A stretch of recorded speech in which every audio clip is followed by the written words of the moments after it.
Salam Media Sriwijaya. Puluhan pedagang ikan, pedagang daging ayam sapi yang berada di Pasar Randik, Musi Banyuasin, Sumatera Selatan terkena hipnotis yang dilakukan oleh seorang wanita menggunakan hijab pada Kamis pagi, tanggal 9 Februari tahun 2023.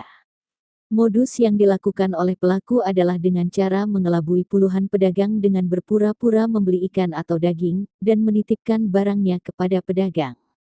Selanjutnya pelaku meminjam atau meminta uang kepada para pedagang. Terpisah, Kepala UPTD Pasar Randik Yustika menyebutkan kejadian yang terjadi menurutnya sudah sangat meresahkan.